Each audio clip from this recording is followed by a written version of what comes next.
West Arlington in the Texas House. Cole Ballweg would face Libertarian Robert Harris along with Republican Tony Tinderholt, who defeated the incumbent back in the May primary. District 94 stretches north to I-30, south down to Mansfield, and NBC5 repeatedly invited Tony Tinderholt to come on Lone Star Politics along with Cole Ballweg. We first contacted their both campaigns on July 21st, but Mr. Tinderholt declines to come on. So welcome to Lone Star Politics. Hey, thank you for having me. The floor is yours. Oh, great. Mr. Ballweg, I know you've got current endorsements from current Arlington City Council members Charlie Parker and Jimmy Bennett, but District 90, I'm not going to sugarcoat it, is a heavily Republican area. How do you win? Well, and you're absolutely correct. First of all, it's a conservative area, and we don't take for granted the feelings of the constituents.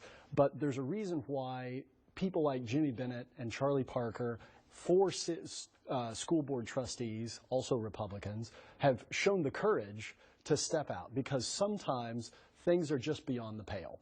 And I think that that's how they feel about Tony Tinderholt. Unfortunately, he doesn't feel like the voters deserve to hear his voice on programs like this or other debate forums where he's just refused to answer any questions about policy or otherwise. In fact, we did mention that Tony Tinderholt refuses to appear with you on Lone Star Politics. His campaign, though, did issue a statement.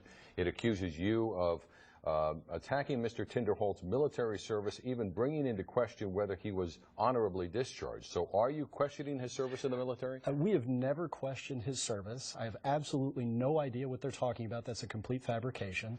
In addition, I would say this. We owe Tony Tinderholt and everyone who has served our respect and our gratitude, but we don't owe them our vote.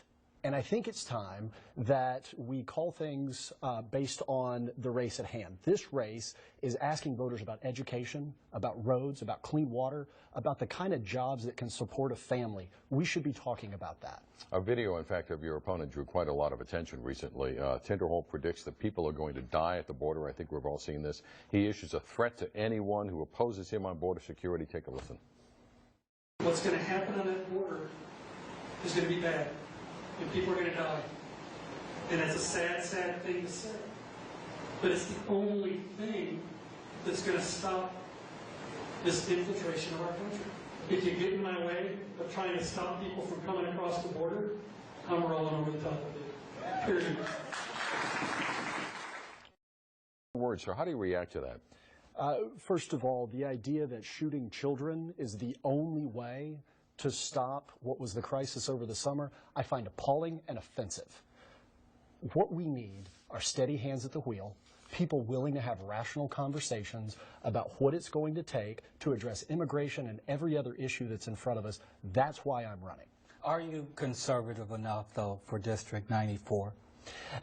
I think a recent polling that showed Tarrant County is a lot like a lot of large Texas counties that showed conservatism is not extreme. Conservatism is my grandfather's conservatism. Low tax, smart regulation, a good business environment. Those are things that I hold true. I own a business, and I employ over 150 people. I think that when we get into the tough talk and the things that rally up the far right of the Republican Party in the primaries right now, no, I'm not that conservative, nor would I want to be. Mr. Ballweg, thanks for coming by on Lone Star Politics. Hey, thank you for having me. Glad you did it. We are just 9 days away.